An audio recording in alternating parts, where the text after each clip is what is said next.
Hello students CP 2025-26 ਦੇ programme ਦੇ ਵਿੱਚ ਕਲਾਸ 10 ਦੀ ਮੈਥਸ ਦੀ ਵਰਕਸ਼ੀਟ 5 ਆ ਚੁੱਕੀ ਹੈ ਔਰ ਅੱਜ ਆਪਾਂ ਉਹੀ ਵਰਕਸ਼ੀਟ ਕਵਰ ਕਰਾਂਗੇ। ਪਿਛਲੀਆਂ ਬਹੁਤ ਸਾਰੀ ਵਰਕਸ਼ੀਟਸ ਦੇ ਵਿੱਚ ਉਹਦੇ ਵਿੱਚ ਕੁਐਸਚਨ ਕਾਫੀ ਰਿਪੀਟ ਵੀ ਨੇ ਔਰ ਕੁਝ ਨਵੇਂ ਕੁਐਸਚਨਸ ਵੀ ਨੇ। ਵਰਕਸ਼ੀਟ ਥੋੜੀ ਲੈਂਦੀ ਹੈ ਬਟ ਮੈਂ ਇੱਕੋ ਹੀ ਵੀਡੀਓ ਵਿੱਚ ਇਹਨੂੰ ਕਵਰ ਕਰਾਂਗੀ। ਮੈਂ ਤੁਹਾਨੂੰ ਜ਼ਰੂਰ ਰეკਮੈਂਡ ਕਰਾਂਗੀ ਕਿ ਬੇਟਾ ਤੁਸੀਂ ਪਿਛਲੀਆਂ ਵਰਕਸ਼ੀਟਸ ਵੀ ਜ਼ਰੂਰ ਰਿਵਾਈਜ਼ ਕਰੋ ਔਰ ਇਸ ਵਰਕਸ਼ੀਟਸ ਦੇ ਵੀ ਨੋਟਸ ਤੁਸੀਂ ਮੇਰੇ ਨਾਲ ਜ਼ਰੂਰ ਬਣਾਉਣੇ ਨੇ। ਤਾਂ ਸ਼ੁਰੂ ਕਰਦੇ ਹਾਂ। ਮੈਂ ਹਾਂ Sarabjit Toor from the quest for maths. ਐਸੇ ਇੱਕ ਪਲੇਟਫਾਰਮ ਦੇ ਉੱਪਰ ਤੁਸੀਂ ਮੈਥਸ ਦੀ ਐਕਸਕਲੂਸਿਵ ਨੌਲੇਜ ਲੈ ਸਕਦੇ ਹੋ from school to college and competitions.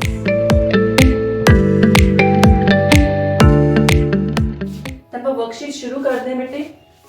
Class 10 ਦੇ ਲਈ ਪਹਿਲਾ ਕੁਐਸਚਨ ਹੈ P ਅਤੇ Q ਧਨਾਤਮਕ ਪੂਰਨ ਸੰਖਿਆਵਾਂ ਹਨ ਅਤੇ PQ ਨੂੰ ਵੰਡਦਾ ਹੈ ਤਾਂ HCF PQ ਦਾ ਕੀ ਹੋਵੇਗਾ। ਉਹ ਇਹ ਕਹਿ ਰਿਹਾ ਕਿ PQ ਜੋ ਹੈ ਉਹ ਪੋਜ਼ਿਟਿਵ ਨੰਬਰਸ ਨੇ इस तरीके नाल ने कि P जो है वो Q नो डिवाइड करता है या ये कह लो कि P Q दा फैक्टर है, गुणनखंड है।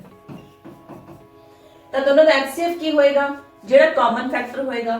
HCF हुंदा ही कॉमन फैक्टर है महत्तव समावर्तक, तो वो है ही P क्योंकि P Q नो डिवाइड करता है। तीन लगातार पूर्ण संख्यावां दा गुणनफल किस नाल वंडिया जा सकता है। ਹੁਣ ਆਪਾਂ ਕੋਈ भी एग्जांपल ਦੇ ਨਾਲ बेटा ਇਹਨੂੰ समझ सकते हैं। अगर जनरलाइज समझांगे तो क्वेश्चन बहुत ही लंबा हो जाएगा। लगातार लेने ने कंटीन्यूअस कॉन्जिक्यूटिव नंबर्स लेने ने ਆਪਾਂ ਜਿਵੇਂ ਕਿ 1 2 3 ਜਾਂ 3 4 5 5 6 7 ਆਪਾਂ ਇਹਨਾਂ ਦੀ ਮਲਟੀਪਲੀਕੇਸ਼ਨ ਚੈੱਕ ਕਰ ਲੈਂਦੇ ਹਾਂ। ਕਿੰਨਾ ਹੋਗਾ ਇੱਥੇ 6 ਆਊਗਾ, 12 5 60 ਆ ਗਿਆ और ये आ गया 210। ठीक है। ਹੁਣ ਇਹ ਕਹਿ ਰਿਹਾ ਕਿਸ ਨਾਲ ਵੰਡਿਆ ਜਾ ਸਕਦਾ ਹੈ। ਸਭ ਤੋਂ ਸਮਾਲੈਸਟ ਦੇਖੋ ਬੇਟਾ 6 ਹੈ। ਅਗਰ ਆਪਾਂ ਪਹਿਲੇ ਤਿੰਨ ਨੰਬਰ ਲੈ ਲਈਏ ਤਾਂ ਉਹ 6 ਆ ਰਿਹਾ ਹੈ। ਇਹਨੂੰ ਮਿਲਾਉਂਗੇ ਇਹ ਵੀ 6 ਨਾਲ ਡਿਵੀਜ਼ੀਬਲ ਹੈ। 210 ਜੋ ਹੈ ਉਹ ਵੀ 6 ਦੇ ਨਾਲ ਡਿਵੀਜ਼ੀਬਲ ਹੈ। ਉਹਦੇ ਵਿੱਚ ਤਾਂ ਦੇਖੋ 6 ਆ ਹੀ ਗਿਆ। ਤੁਸੀਂ ਅੱਗੇ ਵੀ ਜੋ ਵੀ ਨੰਬਰਸ ਲਾਓਗੇ ਉਹਦੇ ਵਿੱਚੋਂ ਕੋਈ ਨਾ ਕੋਈ ਫੈਕਟਰਸ ਜਿਹੜਾ ਉਹ 6 ਦਾ ਮਲਟੀਪਲ ਬਣਦਾ ਹੀ ਜਾਏਗਾ ਅਗਰ ਆਪਾਂ ਤਿੰਨ ਲਗਾਤਾਰ ਨੰਬਰ ਲੈ ਰਹੇ ਹਾਂ। क्योंकि जो भी तुसी नंबर्स लेंदे हो बेटा ਉਹਦੇ ਵਿੱਚ ਈਵਨ ਨੰਬਰ ਹੋਏਗਾ। ਈਵਨ ਨੰਬਰ ਜਿਹੜਾ ਹੈ ਉਹ 2 ਨਾਲ ਡਿਵੀਜ਼ੀਬਲ ਹੁੰਦਾ ਹੀ ਹੈ। ਠੀਕ ਹੈ। ਅਗਲੇ ਦੋ ਨੰਬਰਸ ਦੇ ਵਿੱਚ ਕੀ ਹੈ ਉਹ 3 ਦਾ ਫੈਕਟਰ ਬਣ ਜਾਂਦਾ ਹੈ। ਤਾਂ ਇਸ ਲਈ ਹਰੇਕ ਨੰਬਰ ਜੋ ਹੈ ਉਹ 6 ਦੇ ਨਾਲ ਡਿਵੀਜ਼ੀਬਲ ਹੋ ਜਾਏਗਾ। ਹਾਲਾਂਕਿ ਨੰਬਰ ਜੋ ਹੈ ਉਹ 3 ਨਾਲ ਵੀ ਵੰਡੇ ਜਾ ਰਹੇ ਨੇ ਅਗਰ ਆਪਾਂ ਤਿੰਨ ਐਗਜ਼ਾਮਪਲਸ ਹੀ ਦੇਖ ਲਈਏ ਬਟ ਆਪਾਂ ਵੱਡਾ ਨੰਬਰ ਲੈਣਾ ਸੋ 6 ਇਜ਼ ਦਾ ਆਨਸਰ। ਵਾਸਤਵਿਕ ਸੰਖਿਆਵਾਂ A B ਦੇ ਲਈ ਕਿਹੜੀ ਵਿਸ਼ੇਸ਼ਤਾ ਸਹੀ ਹੈ। अगर दो रियल नंबर्स ने तो केड़ी बेटा प्रॉपर्टी सही है। a plus b b plus a बिल्कुल ठीक है। a b b a यानी दोनों ही कम्यूटेटिव लॉ ने प्लस और मल्टीप्लिकेशन दे लिए। a plus b plus c a plus b plus c bracket change कीते एसोसिएटिव लॉ एडिशन दे लिए सारी प्रॉपर्टीज ठीक ने। क्वेश्चन नंबर 4 जे किसी संख्या का दशमलव विस्तार यानी कि डेसिमल एक्सपेंशन जो है वो नॉन टर्मिनेटिंग है और ना ही इन्हें रिपीट करता है तो केड़ी है इरैशनल नंबर है, अपरिमेय संख्या हैगी है। वास्तविक संख्यावां विच जोड़न वाला जुड़ात्मक तत्समक की है यानी कि रियल नंबर दे विच एडिटिव आइडेंटिटी जिन्हों जोड़न दे नाल कोई फर्क ना पवे दैट इज 0 और गुणन करन वाला गुणात्मक तत्समक यानी कि मल्टीप्लिकेटिव आइडेंटिटी जिन्हों मल्टीप्लाई करन दे नाल नंबर ते फर्क ना पवे दैट इज 1। हेठ लिखिया विचों केड़ा p बटे q दे रूप विच नहीं लिखिया जा सकता ਉਹ ਇਰੈਸ਼ਨਲ ਨੰਬਰ ਹੋਵੇਗਾ, अपरिमेय संख्या होएगी जिन्हों ਅਸੀਂ नहीं लिख सकते that is √7। Question number 8 Anureet ਕੋਲ 40 ਸੈਂਟੀਮੀਟਰ ਲੰਬਾ ਅਤੇ 84 ਸੈਂਟੀਮੀਟਰ ਲੰਬਾ ਨੀਲੇ ਰੰਗ ਦਾ ਰਿਬਨ ਹੈ। ਉਹ ਹਰੇਕ ਰਿਬਨ ਨੂੰ ਟੁਕੜਿਆਂ ਵਿੱਚ ਕੱਟਦੀ ਹੈ ਤਾਂ ਜੋ ਸਾਰੇ ਟੁਕੜੇ ਬਰਾਬਰ ਲੰਬਾਈ ਦੇ ਹੋ ਜਾਣ। ਹਰੇਕ ਟੁਕੜੇ ਦੀ ਲੰਬਾਈ ਕਿੰਨੀ ਹੈ। 40 और 84 बराबर करने जा रही है ना तो वो दोनों दे विच बराबर टुकड़े बनने वो यही हो सकता है कि 40 और 84 ਦਾ जो कि HCF ਹੋਵੇ। ਹੁਣ 40 ਅਤੇ 84 ਦਾ बेटा HCF जो होएगा वो 4 होएगा, 12 नहीं हो सकता है। सो HCF 4 first option is the answer. 5 गुणनखंड है 5 किदे नाल ਇਹ ਦਿੱਤੇ ਹੋਏ ਨੰਬਰਸ ਦੇ ਵਿੱਚੋਂ ਕਿਹੜਾ ਨੰਬਰ 5 ਦੇ ਨਾਲ ਡਿਵੀਜ਼ੀਬਲ ਹੈ। ਬੇਟਾ 5 ਦਾ ਡਿਵੀਜ਼ਿਬਿਲਟੀ ਟੈਸਟ ਜਿਹੜਾ ਹੈ ਉਹ ਤੁਸੀਂ ਕਿਵੇਂ ਚੈੱਕ ਕਰਦੇ ਹੋ। ਦਿੱਤੇ ਹੋਏ ਨੰਬਰ ਦੀ ਯੂਨਿਟ ਡਿਜਿਟ ਇਕਾਈ ਦਾ ਅੰਕ 0 ਜਾਂ 5 ਹੋਣਾ ਚਾਹੀਦਾ ਯਾਨੀ ਕਿ ਲਾਸਟ ਨੰਬਰ 0 ਜਾਂ 5। ਇੱਥੇ ਵੀ ਨਹੀਂ ਹੈ, ਇੱਥੇ ਵੀ ਨਹੀਂ ਹੈ, ਇੱਥੇ ਵੀ ਨਹੀਂ ਹੈ। B option is the right option. ਜੇਕਰ 3 ਸੰਖਿਆ A ਦਾ ਸਭ ਤੋਂ ਛੋਟਾ ਅਭਾਜ ਗੁਣਨਖੰਡ ਹੈ ਅਤੇ 7 ਸੰਖਿਆ B ਦਾ ਸਭ ਤੋਂ ਛੋਟਾ ਅਭਾਜ ਗੁਣਨਖੰਡ ਹੈ ਤਾਂ A B ਦਾ ਸਭ ਤੋਂ ਛੋਟਾ ਅਭਾਜ ਗੁਣਨਖੰਡ ਕੀ ਹੋਵੇਗਾ?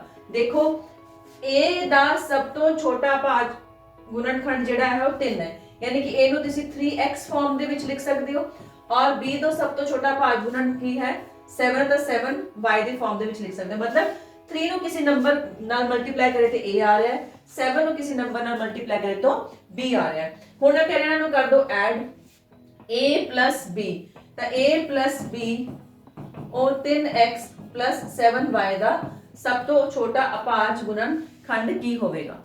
ਹੁਣ ਜੇ ਮੈਂ ਇੱਥੇ 1 ਪੁੱਟ ਕਰਾਂ ਬੇਟਾ x ਔਰ y ਨੂੰ ਆਪਾਂ 1 ਲੈ ਲਈਏ ਤਾਂ ਇਹ 3 ਔਰ plus 7 ਪਹਿਲਾ ਨੰਬਰ ਕੀ ਬਣ ਜਾਏਗਾ 10 ਬਣ ਜਾਏਗਾ।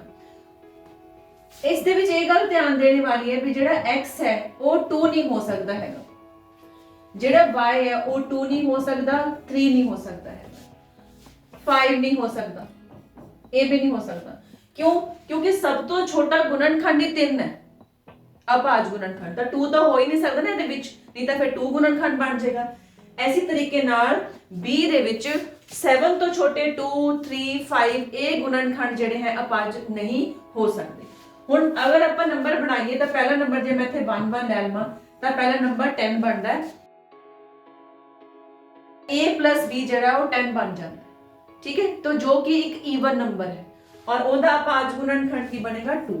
तो इस तरीके नाल भी समझ सकते हो। दूसरी गल, अगर सब तो छोटा अभाज गुणनखंड 3 है, इधरों सब तो छोटा अभाज गुणन 7 है, दैट मींस दोनों ही नंबर जो है ऑड ने, टांग संख्यावां ने, और दो तुसी टांग संख्यावां ਨੂੰ जोड़ोगे ਤਾਂ हमेशा नंबर की बनता है एक इवन नंबर बनता है जिसका सब तो छोटा अभाज गुणनखंड कितना आएगा 2 आएगा। ओके, नेक्स्ट क्वेश्चन देखते हैं। क्वेश्चन नंबर 11, जेकर A 2 पावर 2 और 3 पावर x और B 2 पावर 2 3 5 है, C 2 पावर 2 3 मल्टीप्लाई बाय 7 है, एलसीएम A B C 3780 है, टैक्स ਦਾ ਮੁੱਲ ਪਤਾ ਕਰੋ। ਤਾਂ ਬੇਟਾ ਜਿਹੜੇ ਫੈਕਟਰਸ ਤੁਹਾਨੂੰ ਦੇ ਰੱਖੇ ਹੋ ਤਾਂ ਆਪਾਂ ਐਲਸੀਐਮ ਆਪਣੇ ਵੱਲੋਂ ਪਤਾ ਕਰ ਲੈਂਦੇ ਹਾਂ। ਐਲਸੀਐਮ ਕੀ ਹੁੰਦਾ ਹੈ? ਸਾਰੇ ਗੁਣਨਖੰਡ ਲਿਖੋ ਔਰ ਉਹਨਾਂ ਦੀ ਵੱਡੀ ਘਾਤ ਪਾਈ ਜਾਓ। ਤਾਂ ਜਿਹੜਾ ਕਾਮਨ ਇੱਥੇ 2 ਸਕੁਆਇਰ 2 ਸਕੁਆਇਰ 2 ਸਕੁਆਇਰ ਸਭ ਤੋਂ ਪਹਿਲਾਂ ਤਾਂ ਇਹ ਆਊਗਾ ਦੀ ਵੱਡੀ ਘਾਤ ਇਹ ਹੈ। 3 ਜਿਹੜਾ ਹੈ ਉਹ 3x ਵੀ ਦੇ ਰੱਖਿਆ, 3 1 ਵੀ ਦੇ ਰੱਖਿਆ, 3 1 ਵੀ ਦੇ ਰੱਖਿਆ, ਤਾਂ ਆਪਾਂ ਕੀ ਲਵਾਂਗੇ 3 ਪਾਵਰ x ਔਰ 5 ਵੀ ਹੈਗਾ ਹੈ ਔਰ ਨਾਲ ਇੱਕ 7 ਵੀ ਹੈ। ਇਹ ਸਾਰੇ 3780 ਦੇ ਇਕੁਅਲ ਨੇ, ਤਾਂ 3 ਪਾਵਰ x ਜੋ ਹੈ ਉਹ 3780 ਨੂੰ ਆਪਾਂ ਡਿਵਾਈਡ ਕਰਾਂਗੇ 2 ਪਾਵਰ 2 4 5 ਮਲਟੀਪਲਾਈ ਬਾਈ 7 ਯਾਨੀ ਕਿ ਐਂ ਕਿੰਨਾ ਬਣ ਜਾਏਗਾ ਮੇਰੇ ਕੋਲ 140।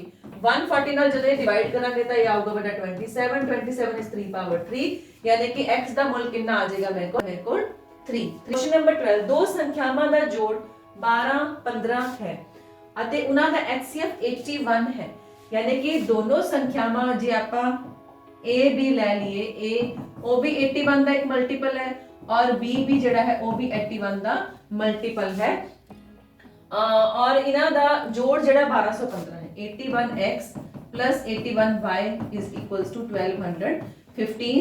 ਤਾਂ x plus y ਬੇਟਾ 1215 ਨੂੰ ਆਪਾਂ 81 ਦੇ ਨਾਲ ਕਰਾਂਗੇ ਡਿਵਾਈਡ ਤੇ ਆਨਸਰ ਆ ਜਾਏਗਾ 15। ਤਾਂ ਦੋ ਸੰਭਾਵੀ ਜੋੜੇ ਇਹ ਜਿਹੇ ਲੈਣੇ ਨੇ ਜਿਨ੍ਹਾਂ ਦਾ ਜੋੜ ਕਿੰਨਾ ਆਣਾ ਚਾਹੀਦਾ ਹੈ 15 ਆਣਾ ਚਾਹੀਦਾ ਹੈ, ਬਟ ਇਹ ਦੇਖਣਾ ਹੈ ਕਿ HCF ਕਿੰਨਾ ਹੈ 81। ਤਾਂ ਹੁਣ ਉਹ ਕਹਿੰਦਾ ਵੀ ਕਿੰਨੇ ਜੋੜੇ ਇਹ ਜਿਹੇ ਹੋ ਸਕਦੇ ਹਨ। ਜਿਹੜਾ ਮਲਟੀਪਲ ਹੈ ਉਹਦਾ ਜੋੜ ਕਿੰਨਾ ਆ ਰਿਹਾ ਮੇਰੇ ਕੋਲ 15 ਆ ਰਿਹਾ ਹੈ। ਸੋ ਆਪਾਂ ਜੇ 15 ਜੋੜ ਬਣਾਈਏ 1 14 2 13 3 और 12 और 4 और 11, ठीक है, 5 ਤੇ 10 6 ਦੇ ਨਾਲ ਆ ਜਾਏਗਾ ਬੇਟਾ ਆਪਣੇ ਕੋਲ 9 और 7 ਤੇ 8, ਫਿਰ ਇਸ ਤੋਂ ਬਾਅਦ ਬੇਟਾ ਰਿਪੀਟ ਹੋ ਜਾਣਾ, ਠੀਕ ਹੈ। ਤੇ ਇਹੀ ਜੋੜੇ ਨੇ ਆਪਣੇ ਕੋਲ। ਹੁਣ ਇਹਨਾਂ ਫੈਕਟਰਸ ਦੇ ਵਿੱਚੋਂ ਬੇਟਾ ਆਪਾਂ ਸਾਰੇ ਇਹਨਾਂ ਕੰਬੀਨੇਸ਼ਨਸ ਦੇ ਵਿੱਚੋਂ ਆਪਾਂ ਸਾਰੇ ਕੰਬੀਨੇਸ਼ਨਸ ਨਹੀਂ ਲੈ ਸਕਦੇ। ਕਿਉਂ ਨਹੀਂ ਲੈ ਸਕਦੇ? ਅਗਰ ਆਪਾਂ 3 12 6 9 ਚੱਕਾਂਗੇ ਤਾਂ ਇਹਦੇ ਵਿੱਚ ਕਾਮਨ ਆ ਜਾਏਗਾ 3 ਹੋਰ ਕਾਮਨ ਆ ਗਿਆ। 81 ਜਿਹੜਾ ਪਹਿਲੇ ਹੀ ਆਪਣੇ ਕੋਲ ਕਾਮਨ ਹੈਗਾ ਹੀ ਹੈ, ਤਾਂ 81 ਮਲਟੀਪਲਾਈਡ ਬਾਈ 3 ਯਾਨੀ ਕਿ ਕਾਮਨ ਕੋਲ 343 ਆ ਜਾਏਗਾ, 243 ਆ ਜਾਏਗਾ, ਤਾਂ ਉਹ ਨਹੀਂ ਹੋ ਸਕਦਾ। दूसरा 5 और 10 ले लेंगे तो इधर कॉमन 5 आ जाएगा, तो 81 मल्टीप्लाइड बाय 5 आ मेरे को कॉमन जाएगा। सो ए भी जोड़ा नहीं हो सकता। सो अपने को बचे किहड़े 1 2 3 ਤੇ 4। So C option is the right option. Question number 13 जेकर p एक अभाज्य संख्या है, p is a prime number, p ਅਤੇ p+1 ਦਾ HCF ਅਤੇ LCM ਕੀ ਹੋਵੇਗਾ। ਅਭਾज्य संख्या है ਉਹਦੇ ਵਿੱਚ ਇੱਕ ਐਡ ਕਰ ਦਾਂਗੇ ਤਾਂ ਪਹਿਲੀ ਗੱਲ ਤਾਂ ਦੋਨੋਂ ਹੀ ਬੇਟਾ ਕੋ ਪ੍ਰਾਈਮ ਨੰਬਰਸ ਹੋਣਗੇ, ਤਾਂ ਇਹਨਾਂ ਦਾ ਜਿਹੜਾ LCM ਹੈ ਦੋਨਾਂ ਵਿੱਚ ਸਿਰਫ 1 ਹੀ ਕਾਮਨ ਹੋਏਗਾ, ਤਾਂ HCF 1 ਆ ਜਾਏਗਾ, LCM ਦੋਨਾਂ ਨੂੰ ਮਲਟੀਪਲਾਈ ਕਰਕੇ p * p+1 ਆ ਜਾਏ। ਕੁਐਸਚਨ ਨੰਬਰ 14 ਦੇ ਵੱਲ ਚੱਲਦੇ ਆਪਾਂ। ਇੱਕ ਸਕੂਲ ਵਿੱਚ ਦੋ ਭਾਗ ਹੁੰਦੇ ਹਨ, ਕਲਾਸ 10ਵੀਂ ਦਾ A ਅਤੇ B ਸੈਕਸ਼ਨ A ਵਿੱਚ 35 ਵਿਦਿਆਰਥੀ ਅਤੇ ਭਾਗ B ਦੇ ਵਿੱਚ 42 ਵਿਦਿਆਰਥੀ ਹਨ। ਉਹਨਾਂ ਦੀ ਕਲਾਸ ਦੀ ਲਾਇਬ੍ਰੇਰੀ ਵਿੱਚ ਘੱਟੋ-ਘੱਟ ਕਿਤਾਬਾਂ ਦੀ ਜ਼ਰੂਰਤ ਪਤਾ ਕਰੋ ਜੋ ਉਹਨਾਂ ਨੂੰ ਸੈਕਸ਼ਨ A ਜਾਂ B ਦੇ ਵਿਦਿਆਰਥੀਆਂ ਵਿੱਚ ਬਰਾਬਰ ਵੰਡੀਆਂ ਜਾ ਸਕਣ। ਲੀਸਟ ਆਪਾਂ ਨੂੰ ਬੁੱਕਸ ਪਤਾ ਕਰਨੀਆਂ ਨੇ ਬੇਟਾ। ਸੋ ਆਪਾਂ ਦੇਖਾਂਗੇ 35 ਚਿਲड्रन ਨੇ ਔਰ 42 ਚਿਲड्रन ਨੇ, ਤਾਂ 35 ਐਂਡ 42 ਦਾ ਕੀ ਲੈਣਾ ਹੈ LCM। ਜਦੋਂ ਵੀ ਲੀਸਟ ਦੀ ਗੱਲ ਹੋਵੇ, ਘੱਟੋ ਘੱਟ ਦੀ ਗੱਲ ਹੋਵੇ, ਤਾਂ ਆਪਾਂ LCM ਹੀ ਲੈਣਾ ਹੈ। ਇਹਦਾ LCM ਤੁਸੀਂ ਪਤਾ ਕਰ ਲਓ, ਇਹਨੂੰ 7 ਨਾਲ ਕਰ ਲਓ ਸਿੱਧਾ, 7 5 ਆ ਔਰ 7 6 ਆ, ਇਹਨਾਂ ਤਿੰਨਾਂ ਨੂੰ ਮਲਟੀਪਲਾਈ ਕਰ ਲਓ, ਠੀਕ ਹੈ। ਸੋ 30 ਨੂੰ ਕਰਾਂਗੇ 7 ਦੇ ਨਾਲ ਮਲਟੀਪਲਾਈ ਤਾਂ 210। B option is the right option. Question number 15 ਦੋ ਸੰਖਿਆਵਾਂ 4:5 ਦੇ ਅਨੁਪਾਤ ਵਿੱਚ ਹਨ ਜਿਨ੍ਹਾਂ ਦਾ ਮਹੱਤਵ ਸਮਾਵਰਤਕ ਯਾਨੀ ਕਿ HCF, ਤਾਂ ਸੰਖਿਆਵਾਂ ਦਾ LCM ਕਿੰਨਾ ਹੋਵੇਗਾ। ਦੇਖੋ ਬੇਟਾ ਦੋ ਨੰਬਰਸ ਜਿਹੜੇ ਹੈਗੇ ਆ ਉਹ ਇਸ ਮਲਟੀਪਲ ਦੇ ਵਿੱਚ ਨੇ, 4x 5x ਇਸ ਤਰੀਕੇ ਨਾਲ ਨੇ, और HCF पहले ਇਹਨਾਂ ਦਾ 18 ਦੇ ਰੱਖਿਆ ਹੈ, ਤਾਂ 4 ਮਲਟੀਪਲਾਈਡ ਬਾਈ 18 ਐਂਡ 5 ਮਲਟੀਪਲਾਈਡ ਬਾਈ 18 ਆ ਨੰਬਰਸ ਨੇ, ਔਰ ਇਹਨਾਂ ਦਾ ਪਤਾ ਕਰਨਾ ਆਪਾਂ LCM, ਤਾਂ 4 ਮਲਟੀਪਲਾਈਡ ਬਾਈ 5 ਮਲਟੀਪਲਾਈਡ ਬਾਈ 18। ਜੇ ਆਪਾਂ ਇਹਨੂੰ ਸੋਲਵ ਕਰਾਂਗੇ ਤਾਂ ਆਨਸਰ ਕਿੰਨਾ ਆ ਜਾਏਗਾ ਮੇਰੇ ਕੋਲ 360। ਨੈਕਸਟ ਆਪਣੇ ਕੋਲ 3D ਫਿਗਰਸ ਦੇ ਕੁਐਸਚਨਸ ਆ ਗਏ ਨੇ, ਤਾਂ ਪਹਿਲਾਂ ਵੀ ਆਪਾਂ ਕੁਐਸਚਨਸ ਕਾਫੀ ਕੀਤੇ ਹੋਏ ਨੇ। ਅਗਰ ਤੁਸੀਂ ਰਿਵੀਜ਼ਨ ਅੱਛੀ ਕੀਤੀ ਹੈ ਔਰ ਤੁਹਾਨੂੰ ਫਾਰਮੂਲਾਜ਼ ਲਰਨ ਨੇ ਤਾਂ ਇਹ ਕੁਐਸਚਨਸ ਤੁਹਾਨੂੰ ਬਹੁਤ ਸਿੰਪਲ ਲੱਗਣਗੇ। ਜੇਕਰ ਇੱਕ ਲੰਬ ਚੱਕਰੀ ਸ਼ੰਕੂ ਦੇ ਆਧਾਰ ਦਾ ਖੇਤਰਫਲ 51 ਸੈਂਟੀਮੀਟਰ ਸਕੁਆਇਰ ਹੈ ਅਤੇ ਇਸ ਦਾ ਆਇਤਨ ਵੋਲਿਊਮ 85 ਸੈਂਟੀਮੀਟਰ ਕਿਊਬ ਹੈ, ਤਾਂ ਸ਼ੰਕੂ ਦੀ ਉਚਾਈ ਦਿੱਤੀ ਜਾਏਗੀ, ਯਾਨੀ ਕਿ ਹਾਈਟ ਪਤਾ ਕਰਨਾ ਚਾਹੁੰਦੇ ਹਾਂ ਆਪਾਂ। ਤਾਂ ਲੰਬ ਚੱਕਰੀ ਸ਼ੰਕੂ ਹੈ ਇਸ ਤਰੀਕੇ ਨਾਲ, ਔਰ ਆ ਇਹਦੀ ਆਪਣੇ ਕੋਲ ਹਾਈਟ ਹੈ। ਆਧਾਰ ਦਾ ਖੇਤਰਫਲ ਬੇਟਾ ਆਧਾਰ ਵਿੱਚ ਕੀ ਹੈ, सर्कल है, यानी कि πr² ਦੀ ਵੈਲਿਊ ਸਾਨੂੰ 51 ਦੇ ਰੱਖੀ ਹੈ ਔਰ ਵੋਲਿਊਮ ਜੋ ਹੈ ਉਹ 85 ਦੇ ਰੱਖਿਆ ਹੈ। ਇਹਦੀ ਵੈਲਿਊ ਕਿੰਨੀ ਹੈ 51। 3 ਨੂੰ 51 ਨਾਲ ਕੈਨਸਲ ਕਰਾਂਗੇ ਕਿੰਨਾ ਆ ਗਿਆ 17। So 17h is equal to 85। So h ਕਿਹਦੇ ਬਰਾਬਰ ਆ ਗਿਆ 85 ਡਿਵਾਈਡਡ ਬਾਈ 7। ਸੋ ਆਨਸਰ ਕਿੰਨਾ ਆ ਜਾਏਗਾ ਮੇਰੇ ਕੋਲ 5 ਇਜ਼ ਦਾ ਆਨਸਰ। ਇੱਕ ਠੋਸ ਗੋਲੇ ਨੂੰ ਦੋ ਅਰਧ ਗੋਲਾਕਾਰ ਵਿੱਚ ਕੱਟਿਆ ਜਾਂਦਾ ਹੈ। ਗੋਲੇ ਦੇ ਸਤਹ ਦਾ ਖੇਤਰਫਲ ਦਾ ਦੋ ਅਰਧ ਗੋਲਾਕਾਰ ਦੇ ਖੇਤਰਾਂ ਦੇ ਨਾਲ ਅਨੁਪਾਤ ਕੀ ਹੋਵੇਗਾ। A sphere is cut into two pieces, ਔਰ ਜਿਹੜੇ ਦੋ ਪੀਸਸ ਨੇ ਉਹ ਕੀ ਦੋ ਹੈਮੀਸਫੀਅਰ ਹੋ ਗਏ। ਤਾਂ ਜਿਹੜਾ ਮੇਰੇ ਕੋਲ ਸਫੀਅਰ ਹੈ ਇਹਦਾ ਲੈਣਾ ਹੈ ਖੇਤਰਫਲ, ਸੋ that will be 4πr²। ਲੇਕਿਨ ਦੋ ਹੈਮੀਸਫੀਅਰਸ ਨੇ, ਇਹਨਾਂ ਦਾ ਅਗਰ ਆਪਾਂ ਟੋਟਲ ਸਰਫੇਸ ਏਰੀਆ ਲਵਾਂਗੇ ਤਾਂ 3πr² ਮਲਟੀਪਲਾਈਡ ਬਾਈ 2, ਕਿਉਂਕਿ ਇਹਦੇ ਵਿੱਚ ਆਹ ਵਾਲਾ ਜਿਹੜਾ ਉੱਪਰਲਾ ਸਰਕਲ ਹੈ ਉਹ ਐਡ ਹੋ ਜਾਂਦਾ ਹੈ। ਸੋ ਅਨੁਪਾਤ ਲੈਣਾ ਹੈ 4πr² to 6πr²। πr² cancel, 2:3 is the answer. 40 centimetre 22 centimetre ਆਕਾਰ ਦੇ ਇੱਕ ਆਇਤਕਾਰ ਕਾਗਜ਼ ਨੂੰ ਰੋਲ ਕਰਕੇ 40 ਸੈਂਟੀਮੀਟਰ ਉਚਾਈ ਵਾਲਾ ਇੱਕ ਖੋਖਲਾ ਸਿਲੰਡਰ ਬਣਾਇਆ ਜਾਂਦਾ ਹੈ। ਸਿਲੰਡਰ ਦਾ ਅਰਧ ਵਿਆਸ ਸੈਂਟੀਮੀਟਰ ਦੇ ਵਿੱਚ ਪਤਾ ਕਰੋ। ਬਹੁਤ ਹੀ ਇੰਟਰਸਟਿੰਗ ਕੁਐਸਚਨ ਹੈ ਬੇਟਾ, ਔਰ ਤੁਸੀਂ ਇਹ ਕਲਾਸਿਸ ਵਿੱਚ ਕਰਕੇ ਵੀ ਦੇਖਿਆ ਹੋਣਾ ਕਿ ਅਗਰ ਮੈਂ ਇੱਕ ਪੇਪਰ ਲਵਾਂ, ਇਸ ਪੇਪਰ ਨੂੰ ਜੋ ਕਿ ਇੱਕ ਰੈਕਟੈਂਗੂਲਰ ਸ਼ੇਪ ਦੇ ਵਿੱਚ ਹੈ, ਔਰ ਇਹਨੂੰ ਮੈਂ ਰੋਲ ਕਰ ਲਵਾਂ, ਠੀਕ ਹੈ, ਤਾਂ ਕੀ ਬਣ ਜਾਂਦਾ ਹੈ ਇੱਕ ਸਿਲੰਡਰ ਬਣ ਜਾਂਦਾ ਹੈ। ਹੁਣ ਇਹ ਡਿਪੈਂਡ ਕਰਦਾ ਕਿਸ ਤਰੀਕੇ ਨਾਲ ਰੋਲ ਕੀਤਾ ਗਿਆ। ਅਗਰ ਉਹਨੂੰ ਬ੍ਰੈਡਥ ਵਾਈਜ਼ ਰੋਲ ਕਰਾਂਗੇ ਤਾਂ ਬ੍ਰੈਡਥ ਉਹਦੀ ਸਰਕਮਫਰੈਂਸ ਬਣ ਜਾਏਗੀ, ਲੇਕਿਨ ਅਗਰ ਉਹਨੂੰ ਲੈਂਥ ਵਾਈਜ਼ ਰੋਲ ਕਰਾਂਗੇ ਤਾਂ ਲੈਂਥ ਸਰਕਮਫਰੈਂਸ ਬਣ ਜਾਏਗੀ ਔਰ ਬ੍ਰੈਡਥ ਉਹਦੀ ਉਚਾਈ ਬਣ ਜਾਏਗੀ।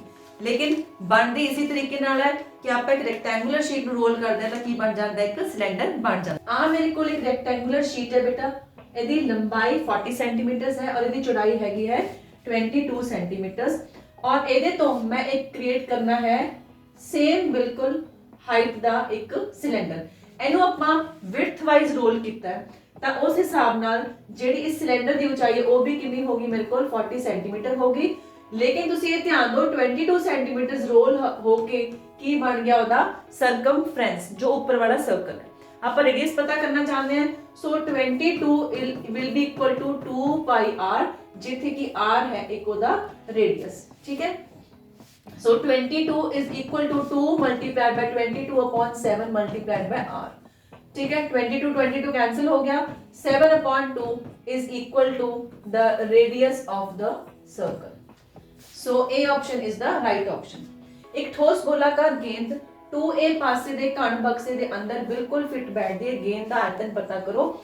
ਇੱਕ ਮੇਰੇ ਕੋਲ ਬਾਕਸ ਹੈ ਇਸ ਤਰੀਕੇ ਨਾਲ ਇੱਕ ਕਿਊਬ ਬਣਿਆ ਹੋਇਆ ਹੈ ਔਰ ਇਹਦੀ ਜਿਹੜੀ ਲੈਂਥ ਹੈ ਉਹ ਹੈ 2a।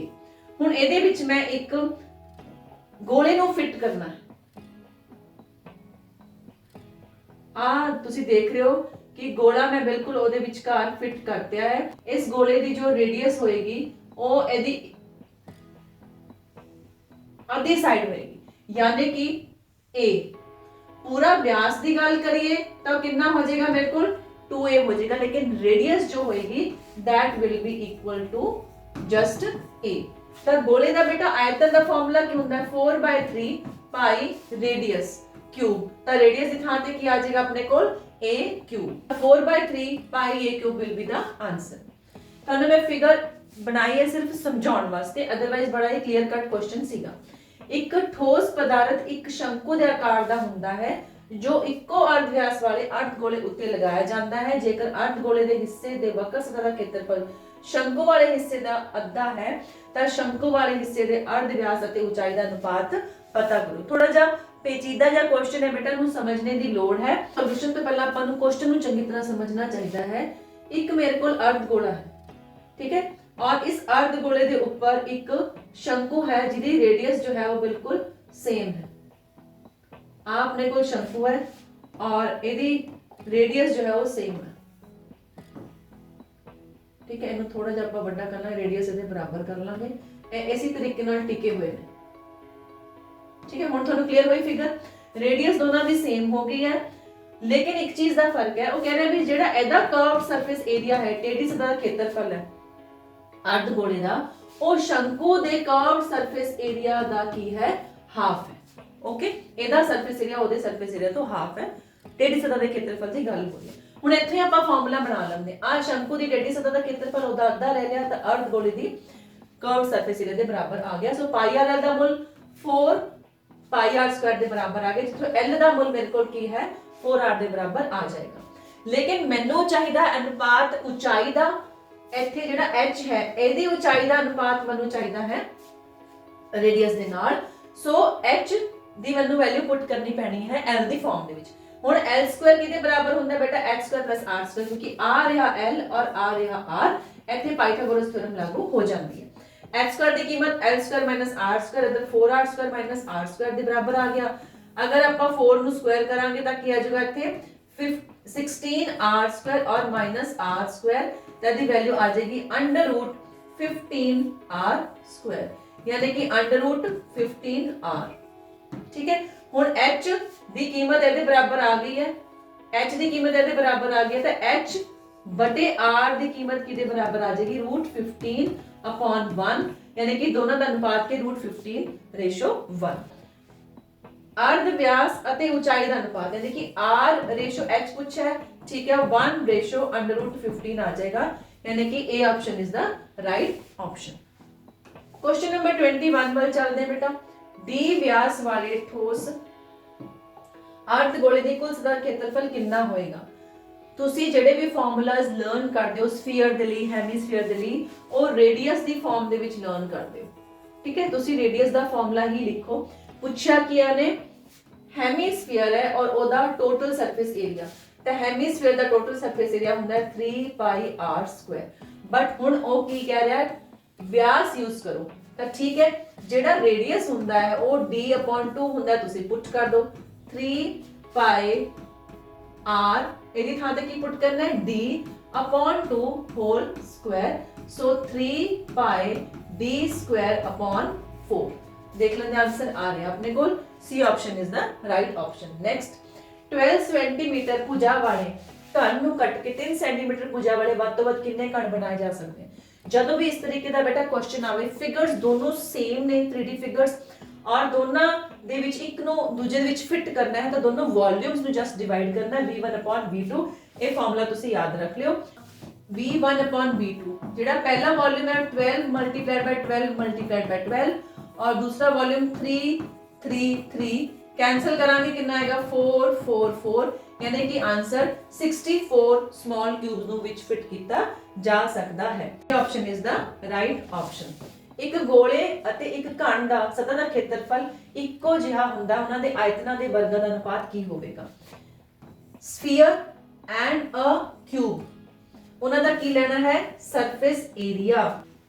ਸੋ ਕੁਐਸਚਨ ਵਿੱਚ ਬੇਟਾ ਇੱਕ ਸਫੀਅਰ ਔਰ ਇੱਕ ਕਿਊਬ ਦੋਨਾਂ ਦਾ ਸਰਫੇਸ ਏਰੀਆ ਬਰਾਬਰ ਦੇ ਰੱਖਿਆ ਹੈ ਔਰ ਵੋਲਿਊਮਸ ਦਾ ਰੇਸ਼ੋ ਮੈਨੂੰ ਪੁੱਛਿਆ ਹੋਇਆ ਹੈ। ਤਾਂ ਵੋਲਿਊਮ ਦੇ ਰੇਸ਼ੋ ਦੇ ਲਈ ਮੈਨੂੰ ਰੇਡੀਅਸ ਔਰ ਸਾਈਡ ਜੋ ਕਿ ਇਹਦੀ a ਹੈ ਔਰ ਇਹਦੀ r ਹੈ, ਇਹ ਫਾਈਂਡ ਆਊਟ ਕਰਨੀਆਂ ਪੈਣੀਆਂ ਨੇ ਇਹਨਾਂ ਦੋਨਾਂ ਦਾ ਰੇਸ਼ੋ। ਸੋ 4 ਪਾਈ r ਸਕੁਆਇਰ 6a ਸਕੁਆਇਰ ਦੇ ਬਰਾਬਰ ਹੈ, ਤਾਂ r ਅਪੋਨ a ਦੀ ਜੋ ਮੈਂ ਰੇਸ਼ੋ ਫਾਈਂਡ ਆਊਟ ਕਰ ਲਈ √6 ਅਪੋਨ 4 ਪਾਈ, ਇਹ ਆ ਗਿਆ। ਹੁਣ ਆਪਾਂ ਵੋਲਿਊਮਸ ਲੈਣੇ ਬੇਟਾ 4/3 पाई r क्यूब और अपॉन a क्यूब, तो आंसर कितना आ जाएगा √r अपॉन a ना बेटा, ए सीधी जी रेशो आई है ਉਹਨੂੰ ਆਪਾਂ 3 टाइम्स लिखना है। सो √6 एंड √6 और अपॉन ਇੱਥੇ ਕੀ ਆ ਗਿਆ √4 √pi multiplied by √4 √pi multiplied by √4 and √pi, ਇਹ ਆ ਗਿਆ। जो चीज सॉल्व होती है बेटा ਆਪਾਂ ਇੱਥੇ सॉल्व कर ਲਾਂਗੇ। ठीक है, कैलकुलेशन है थोड़ी जी बस ध्यान ਨਾਲ करनी है। 4 multiplied by pi multiplied bye √6 6 solve हो गया और इतों कितना आ गया सिर्फ √6। ठीक है, 3 बच गया, √4 एंड √4 की हो गया सॉल्व होके, ये आ गया 4 √पाई सॉल्व होके कितना आ गया मेरे को पाई, तो और ए रूट ਜਿਹੜਾ ਹੈ 4 सॉल्व होके हो गया 2 और इधरों आ गया √पाई, इतना रह गया 4 and 4 cancel, pi and pi cancel, 2 3 are 6 and 3 and 3 6 cancel, ਤਾਂ ਆਨਸਰ ਕਿੰਨਾ ਆ ਗਿਆ ਸਿਰਫ 6 upon pi। ਪਰ ਕੁਐਸਚਨ ਦੇ ਵਿੱਚ ਪੁੱਛਿਆ ਹੈ ਕਿ ਆਇਤਨਾਂ ਦਾ ਯਾਨੀ ਕਿ ਵੋਲਿਊਮਸ ਦਾ ਆਪਾਂ ਵਰਗ ਲੈਣਾ ਹੈ। that means ਆ ਜਿਹੜਾ 6 upon pi ਹੈ ਜੋ ਕਿ ਅੰਡਰ ਰੂਟ ਵਿੱਚ ਹੈ ਉਹਦਾ ਵੀ ਸਕੁਆਇਰ ਲਵਾਂਗੇ ਤਾਂ ਰੇਸ਼ੋ ਸਿੰਪਲੀ ਕੀ ਆ ਜਾਏਗੀ 6:pi। ਆਨਸਰ ਇਹ option is the right option.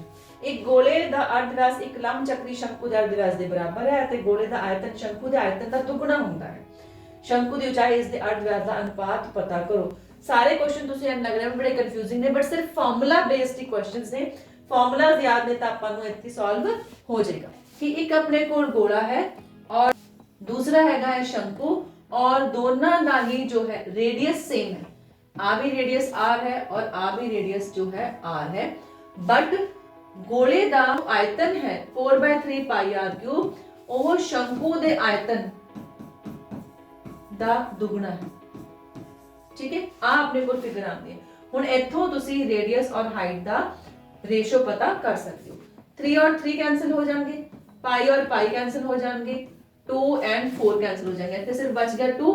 ठीक है, एक r स्क्वायर जेड़ा है वो r दे नाल कैंसिल हो जाएगा। सो 2r will be equal to h, इतना आ गया।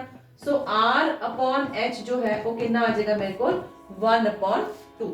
सो h upon r ਦਾ रेशियो जो है वो 2/1 बनेगा। r upon h ਦਾ रेशियो पूछा होता था 1/2 आंदा।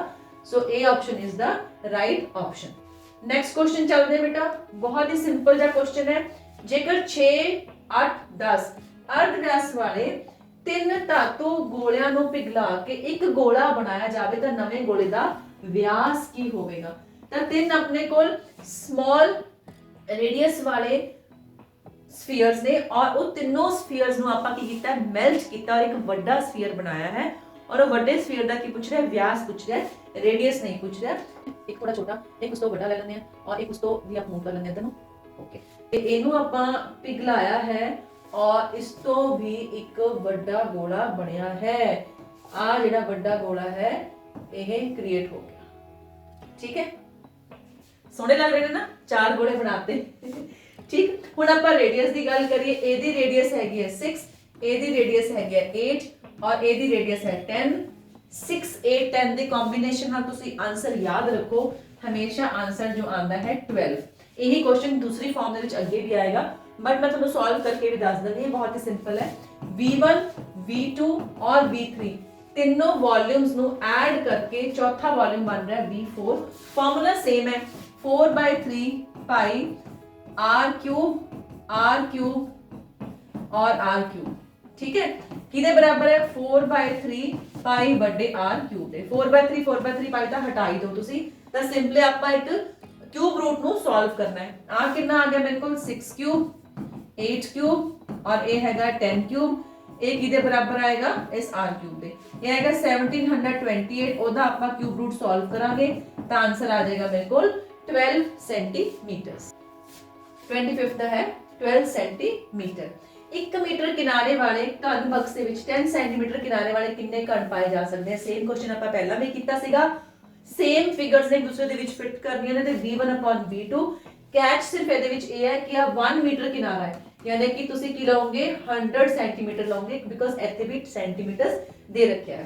सो V1/V2 पहला वॉल्यूम की है 100 100 100 और नीचे वाला वॉल्यूम के 10 multiplied by 10 multiplied by 10। Cancellation कर दो बेटा, तो आंसर कितना आ जाएगा मेरे को 1000। C option is the right option. Next question चलते हैं, क्वेश्चन नंबर 27। जेकर किसी गोले के घेरे ਨੂੰ 10% ਵਧਾਇਆ ਜਾਂਦਾ ਹੈ, एक मेरे को स्फीयर है दे रखा है जो पहला रेडियस ਉਹਦੇ 10% इंक्रीज होया है।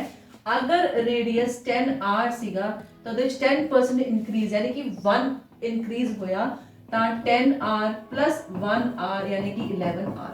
ਤਾਂ ਆਪਾਂ ਸ਼ੁਰੂਆਤ ਵਿੱਚ ਹੀ ਸਿੰਪਲ ਜਿਹਾ ਰੇਡੀਅਸ ਲੈ ਲੈਂਦੇ, ਰੇਸ਼ੀਓ ਦੇ ਵਿੱਚ ਸਹੀ ਸੋਲਵ ਹੋ ਜਾਏਗਾ। ਤਾਂ ਪਹਿਲਾ 10r रेडियस ਸੀ, ਹੁਣ 11r ਹੋ ਗਿਆ। ਤਾਂ ਦੇਖिए दोनों वॉल्यूम्स ਦੇ ਵਿੱਚ ਚੇਂਜ ਕੀ ਆਇਆ, चेंज पता करांगे फिर ਉਹਦੀ परसेंटेज पता करांगे। एक्चुअली ਇੱਥੇ ਵਾਧਾ प्रतिशत ही पूछा है, इंक्रीज परसेंटेज पूछा है। ਤਾਂ ਪਹਿਲਾ वॉल्यूम ਕਿੰਨਾ ਸੀ 4/3 पाई 10 10 10 r क्यूब, ठीक है। और ਹੁਣ वॉल्यूम कितना है 4/3 पाई 11 11 11 r क्यूब, ठीक है। ए नंबर कितना आएगा बेटा 1331 और ए नंबर कितना आएगा 1000। ਤਾਂ ਅਗਰ ਤੁਸੀਂ ਵਾਧੇ ਦੀ ਗੱਲ ਕਰੋ ਤਾਂ 331 ਜਿਹੜਾ ਹੈ ਉਹ ਨੰਬਰ ਇਨਕਰੀਜ਼ ਕੀਤਾ ਹੈ, ਬਟ ओरिजिनली ਕਿੰਨਾ ਸੀਗਾ 1000, ਠੀਕ। ਸੋ 331 ਔਰ ਇੱਥੇ ਕੀ ਲੈ ਲਾਂਗੇ ਆਪਾਂ 1000 ਔਰ ਮਲਟੀਪਲਾਈਡ ਬਾਈ 100। ਇਹਨੂੰ ਕੀਤਾ ਡਿਵਾਈਡ ਤਾਂ 33.1% is the increase. A option is the right option. Same ਇਹਦੇ ਨਾਲ ਆਪਾਂ ਕੁਐਸਚਨ ਪਹਿਲਾਂ ਕੀਤਾ ਹੀ ਸੀਗਾ। 12 ਸੈਂਟੀਮੀਟਰ ਦੇ ਕਿਨਾਰੇ ਵਾਲੇ ਧਾਤ ਨੂੰ कण ਨੂੰ पिघला के 3 छोटे कणों में बदला जाता है। और 12 centimetre cube is converted into 3 cubes, ठीक है, ऑफ साइज 6 8 और ਤੁਹਾਨੂੰ ਪਿਛਲਾ क्वेश्चन ਦੱਸਿਆ ਸੀ ਨਾ 10 सेंटीमीटर्स। ਇਹਨੂੰ ਬਿਲਕੁਲ ਉਸੇ ਤਰੀਕੇ ਨਾਲ ਆਪਾਂ ਸੋਲਵ ਕਰਨਾ ਹੈ। V1 V2 V3 is equals to V4। ਉਹ ਤੋਂ ਥੋੜਾ ਜਿਹੜਾ ਹੈ V3 ਦਾ ਆਨਸਰ ਜਿਹੜਾ ਹੈ ਉਥੋਂ h ਉਹਦਾ 10 ਨਿਕਲ ਆਏਗਾ। क्वेश्चन नंबर 29 देखना ਆਪਾਂ। BABC ਭੁਜਾਵਾਂ ਵਾਲੇ ਕਣਾਵ ਦਾ ਆਇਤਨ ਹੈ ਅਤੇ S ਉਸ ਦੀ ਤਰ੍ਹਾਂ ਦਾ ਖੇਤਰਫਲ ਹੈ। ਤਾਂ 1/V ਨੂੰ ਆਪਾਂ S और ABC ਦੀ ਫਾਰਮ ਦੇ ਵਿੱਚ ਕਨਵਰਟ ਕਰਨਾ ਹੈ। ਦੇਖੋ ਬੇਟਾ क्वेश्चन वॉल्यूम जो है वो ABC है और surface area 2AB plus BC plus C है। अगर मेरे को एक कणाव है जिस ਦੀਆਂ 3 ਭੁਜਾਵਾਂ जो A B C ਦੇ ਬਰਾਬਰ ਹੋਣ, ਆ A ਹੋ ਜਾਵੇ ਆ B ਹੋ ਜਾਵੇ ਆ C ਹੋ ਜਾਵੇ, ਤਾਂ ਉਹਦੇ ਲਈ ਦੋ ਫਾਰਮੂਲੇਸ ਹੋ ਜਾਣਗੇ। ਹੁਣ ਮੈਨੂੰ 1/B ਦੀ ਵੈਲਿਊ ਕਰਨੀ ਹੈ, ਤਾਂ 1/B 1/ABC ਦੇ ਬਰਾਬਰ ਹੋ ਗਿਆ, ਅਪਨ ਦੇ ਵਿੱਚ ਲੈ ਲਿਆ। S ਦੀ ਕੀਮਤ ਹੈਗੀ 2AB plus BC plus CA। ਅਸੀਂ ਅਗਰ ਇਹਨੂੰ ABC ਦੇ ਨਾਲ ਡਿਵਾਈਡ ਕਰ ਦੇ ਕਿਉਂਕਿ ਅਪਨ ਵਿੱਚ ਲੈ ਕੇ ਆਣਾ ਨਾ ਆਪਾਂ, ਤਾਂ S अपॉन ABC किदे बराबर आ जाएगा 2AB plus BC plus CA। ਇਹਨੂੰ ਵੀ ABC और ABC ਦੇ ਨਾਲ ਡਿਵਾਈਡ ਕਰ ਲਿਆ ਤਾਂ ਕਿੰਨਾ ਆ ਗਿਆ 2 1/A 1/B 1/C, ठीक है। ਇਧਰੋਂ ਆਏਗਾ C, ਇਧਰੋਂ ਆਏਗਾ ਆਪਣੇ ਕੋਲ A और ਇਧਰੋਂ ਆਏਗਾ B और मैं ਆਰਡਰਲੀ ਫਾਰਮ ਦੇ ਵਿੱਚ ਲਿਖ ਲਿਆ। ਹੁਣ A ਵੈਲਿਊ ਕਿਹਦੇ ਬਰਾਬਰ ਹੈ ਬੇਟਾ S/V ਦੇ ਬਰਾਬਰ। है। और इथों जे मैं 1/v की वैल्यू कड्डा तो s जाएगा नीचे, इथों कैंसिल करो तो 2/s 1/a 1/b 1/c addition दे विच ये अपना आंसर बन जाएगा। तो B option is the right option. जेकर एक घनाकार दे तीन लगदे फलकां दे खेत्रफल क्रमवार x y z हैं ते घनाकार दा आयतन की होवेगा। अगर एक क्यूबॉइड है और ओदे ਜਿਹੜੇ ਤਿੰਨ ਫੇसेस ਨੇ ਜੋ ਕਿ ਐਡਜੈਸੈਂਟ ਹੋਣ, ਉਹਦੇ ਆਪਾਂ ਨੂੰ ਏਰੀਆਜ਼ ਦੇ ਰੱਖੇ ਨੇ x y z, ਤਾਂ ਪੁੱਛ ਰਿਹਾ ਹੈ ਕਿ ਉਹਦਾ ਵੋਲਿਊਮ ਕੀ ਹੋਏਗਾ। ਉਹਦੇ ਵੋਲਿਊਮ ਦਾ ਆਪਾਂ ਨੂੰ x y z ਦੇ ਵਿੱਚ ਫਾਰਮੂਲਾ ਕੱਢਣਾ ਪਵੇਗਾ। ਦੇਖੋ ਬੇਟਾ, ਅਗਰ ਆਪਣੇ ਕੋਲ ਇੱਕ ਕਿਊਬॉइड ਹੁੰਦਾ ਹੈ ਜੋ ਕਿ ਆਪਾਂ ਹੁਣੇ ਫਿਗਰ ਦੇਖੀ ਵੀ ਸੀ, ਉਹਦੇ ਆ ਜਿਹੜੇ ਤਿੰਨ ਫੇसेस ਨੇ, ਆ ਇੱਕ ਫੇਸ x ਹੈ, ਦੂਸਰਾ y ਹੈ और तीसरा ਕੀ ਹੈ z ਹੈ। एक्चुअली x y z ਵਿੱਚ ਕੀ ਹੋਏਗਾ, पहला फेस जी की होएगा और लेंथ ब्रेथ की मल्टीप्लिकेशन होएगी, दूसरी जो है लेंथ और हाइट दी, और तीसरी जो है हाइट और ब्रेथ की मल्टीप्लिकेशन होएगी। अगर मैं तिन्ना नु मल्टीप्लाई कर लूं, क्योंकि सब जगह x y z है ना, तो x y z नु अगर मल्टीप्लाई कर लिए तो l² b² x² बन जाएगा, l² b² और x² बन जाएगा। सो x y z मेरे को की बन गया l² b² एंड h², ठीक। और LBH जो कि आयतन है ओदी वैल्यू की हो जाएगी, स्क्वायर आप हटाइए तो √x/y/z, C option is the right option. Next question, question number 31। जेकर तीन बराबर कण एक कतार विच नाल लगदे रखे जाण ਤਾਂ ਨਵੇਂ ਕਣਾਂ ਦੇ ਕੁੱਲ ਸਤ੍ਹਾ ਦੇ ਖੇਤਰਫਲ ਦਾ ਤਿੰਨ ਕਣਾਂ ਦੀ ਸਤ੍ਹਾ ਦੇ ਖੇਤਰਫਲ ਦੇ ਜੋੜ ਦੇ ਨਾਲ ਅਨੁਪਾਤ ਕੀ ਹੋਵੇਗਾ। ਬਹੁਤ ਹੀ ਇੰਟਰਸਟਿੰਗ ਹੈ। ਆਪਾਂ ਇਹਦੀ ਫਿਗਰ ਸਮਝਦੇ ਹਾਂ ਬੇਟਾ। ਆ ਤਿੰਨ ਕਿਊਬਸ ਨੇ, ਹੁਣ ਇਹ ਕਹਿ ਰਿਹਾ ਹੈ ਕਿ ਜਿਹੜਾ ਕਿਊਬ ਹੈ ਉਹ ਤਿੰਨਾਂ ਨੂੰ ਲਗਾਤਾਰ ਰੱਖਣਾ ਹੈ। ਪਹਿਲੀ ਗੱਲ ਤਾਂ ਅਗਰ ਮੈਂ ਇਹਨਾਂ ਦੇ ਤਿੰਨਾਂ ਦੇ ਸਰਫੇਸ ਏਰੀਆ ਨੂੰ ਐਡ ਕਰਾਂ, ਤਾਂ ਸਰਫੇਸ ਏਰੀਆ 6a² 6a² और 6a², ਅਗਰ ਤਿੰਨਾਂ ਨੂੰ ਐਡ ਕਰੀ ਤਾਂ ਕਿੰਨਾ ਬਣ ਜਾਏਗਾ ਮੇਰੇ ਕੋਲ 18a²। ਤਾਂ ਇਹ ਤਾਂ ਜੋੜ ਕੀ ਹੋ ਗਿਆ। ਹੁਣ ਕਹਿ ਰਿਹਾ ਹੈ ਕਿ ਉਹਨਾਂ ਨੂੰ ਤੁਸੀਂ ਇਕੱਠੇ ਕਰ ਦਿਓ, ਇੱਕ ਦੂਜੇ ਦੇ ਨਾਲ ਰੱਖ ਦਿਓ। ਆ ਵਾਲਾ ਮੈਂ ਕਿਊਬॉइड ਜਿਹੜਾ ਹੈ ਉਹ ਇਹਦੇ ਨਾਲ ਜੋੜ ਦਿਆ, ਆ ਜੁੜ ਗਿਆ। ਇਸ ਵਾਲੇ ਕਿਊਬॉइड ਨੂੰ ਵੀ ਮੈਂ ਇਹਦੇ ਨਾਲ ਜੋੜ ਦਿਆ। ਆ ਤਿੰਨੋਂ ਕਣ ਮੇਰੇ ਕੋਲ ਇਕੱਠੇ ਆ ਗਏ। ਹੁਣ ਉਹ ਕਹਿ ਰਿਹਾ ਕਿ ਜਿਹੜਾ ਹੁਣ ਬਣਿਆ ਉਹ what is that, it is a cuboid, ਇੱਕ ਕਣਾਵ ਬਣ ਗਿਆ। ਹੁਣ ਇਸ ਕਣਾਵ ਦੀ ਜਿਹੜੀ ਲੈਂਥ ਹੈਗੀ ਹੈ ਉਹ ਕਿੰਨੀ ਹੋਗੀ, a + a + a, लेंथ आ गई मेरे को 3a, ब्रेड्थ a होगी और हाइट कितनी होगी, वो भी a ही, वो चेंज नहीं होईया लेकिन लेंथ चेंज होगी। ਹੁਣ ਕਹਿੰਦਾ ਇਹਦਾ ਸਰਫੇਸ ਏਰੀਆ ਲੈ ਲਓ, ਜਿਹੜੇ ਨਵਾਂ ਕਿਊਬॉइड ਹੈ ਉਹਦਾ ਸਰਫੇਸ ਏਰੀਆ ਕੀ ਬਣ ਜਾਏਗਾ ਬੇਟਾ, twice 3a multiplied by a plus 3a multiplied by a plus a multiplied by a। so ये हो गया 2 3a² plus a², 6 and 2 7, 7 2s are 14a²। ਇਹ ਬੇਟਾ ਨਵਾਂ ਜਿਹੜਾ ਕਿਊਬॉइड ਹੈ ਉਹਦਾ ਸਰਫੇਸ ਏਰੀਆ ਦੀ ਰੇਸ਼ੋ ਲੈਣੀ ਹੈ ਤੁਸੀਂ, ਜਿਹੜਾ ਤੁਹਾਡੇ ਕੋਲ ਪਹਿਲਾਂ ਤਿੰਨ ਸਰਫੇਸ ਏਰੀਆ ਦਾ ਜੋੜ ਸੀਗਾ। a² cancel, 2 7s are 14, 2 9s are 18, ਤਾਂ 7:9 ਆਪਣਾ ਆਨਸਰ ਆ ਜਾਏਗਾ। D option is the right option. Question number 32 ਦੇ ਵੱਲ ਚੱਲਦੇ ਹਾਂ। ਚਿੱਤਰ ਵਿੱਚ x ਦਾ ਮੁੱਲ ਆਪਾਂ ਪਤਾ ਕਰਨਾ ਹੈ, ਜਿੱਥੇ DE ਜਿਹੜਾ ਹੈ ਉਹ ਪੈਰਲਲ ਹੈ AB ਦੇ। ਆਪਾਂ ਨੇ ਫਿਗਰ ਦੇ ਰੱਖਿਆ ਜਿਹਦੇ ਵਿੱਚ ABC ਇੱਕ ਟ੍ਰਾਇੰਗਲ ਹੈ ਔਰ DE ਪੈਰਲਲ ਹੈ BC ਦੇ। x ਦਾ ਮੁੱਲ ਪਤਾ ਕਰਨਾ ਹੈ। ਥੇਲਸ ਥਿयोरम ਦੇ ਅਨੁਸਾਰ ਆਪਣੇ ਕੋਲ AD BD ਦੀ ਰੇਸ਼ੋ AE/EC ਦੀ ਰੇਸ਼ੋ ਦੇ ਬਰਾਬਰ ਹੋਏਗਾ। ਤਾਂ ਜੇ ਆਪਾਂ ਵੈਲਿਊਜ਼ ਪੁੱਟ ਕਰੀਏ x + 3/3x + 19 is equals to x/3x + 4। ਤਾਂ ਦੋ ਬਾਇਨੋਮੀਅਲਸ ਇੱਥੇ ਆ ਇੱਕ ਮੋਨੋਮੀਅਲ ਬਾਇਨੋਮੀਅਲ ਨਾਲ ਮਲਟੀਪਲਾਈ ਹੋਏਗਾ ਤਾਂ 3x² और 9x आ गया, फिर 4x और 4 3s are 12 आ गया, 3x² एंड 19x आ गया। 3x² कैंसिल हो गया बेटे। ਇਹਨੂੰ ਜੋੜਾਂਗੇ ਕਿੰਨਾ ਹੋਗਾ 13x, 13x ਦੇ ਵਿੱਚੋਂ ਮਾਈਨਸ ਕਰਾਂਗੇ ਤਾਂ ਕਿੰਨਾ ਆ ਜਾਏਗਾ ਮੇਰੇ ਕੋਲ 6x। 6x ਕਿਹਦੇ ਬਰਾਬਰ ਆ ਗਿਆ 12 ਦੇ। ਤਾਂ ਜੇ ਮੈਂ ਇਹਨੂੰ ਸੋਲਵ ਕਰਾਂ ਤਾਂ x ਦੀ ਵੈਲਿਊ ਕਿੰਨੀ ਆ ਜਾਏਗੀ ਮੇਰੇ ਕੋਲ 2 ਆ ਜਾਏਗੀ। ਸੋ x is equal to 2। So question number 32 which D option is right। question number 33 ਆ ਦਿੱਤਾ ਹੈ ਆਪਣੇ ਕੋਲ ਫਿਗਰ ਹੈ ਬੇਟਾ।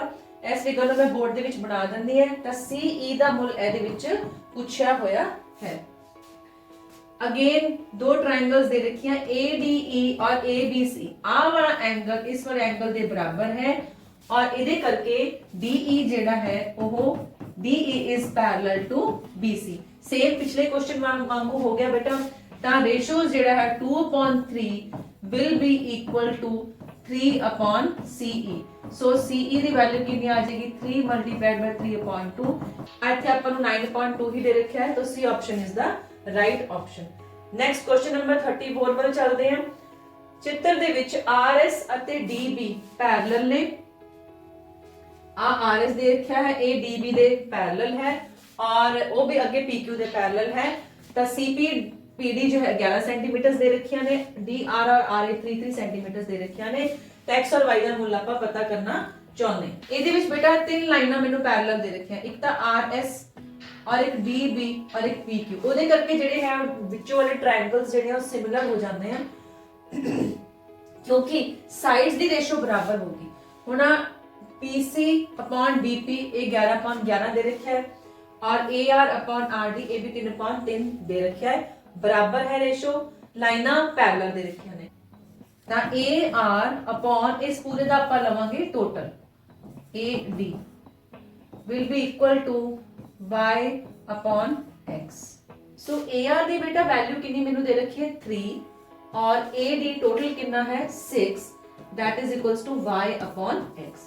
अगर मैं दी रेशो फाइंड आउट करना 1/2, ਇਹਦਾ ਮਤਲਬ y ਨੂੰ 2 ਨਾਲ ਮਲਟੀਪਲਾਈ ਕਰੀਏ ਤਾਂ ਆ ਰਿਹਾ ਹੈ x, ਜਾਂ ਕਹਿ ਲਓ x ਜਿਹੜਾ ਹੈ ਉਹ y ਦਾ ਹੈ ਡਬਲ।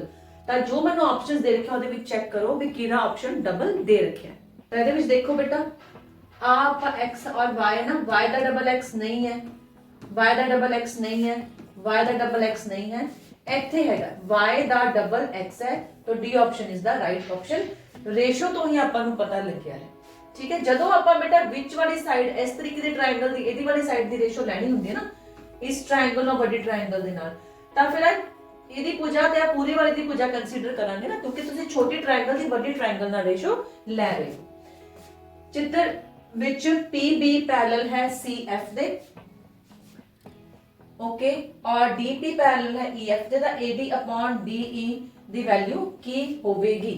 ਇਹਦੇ ਉੱਪਰ ਬੇਟਾ पैरेलल बस अपन साइड्स दे ही रखियां ने और AD upon DE यानी कि AD upon DE दी रेशो पूछी हुई है सेम, क्योंकि पैरेलल हैगियां ने तो रेशोस बराबर होंगियां। अगर 2/8 है ये रेशो तो एनी ही AD upon DE होवेगी और इसका आंसर भी क्या आ जाएगा 1/4।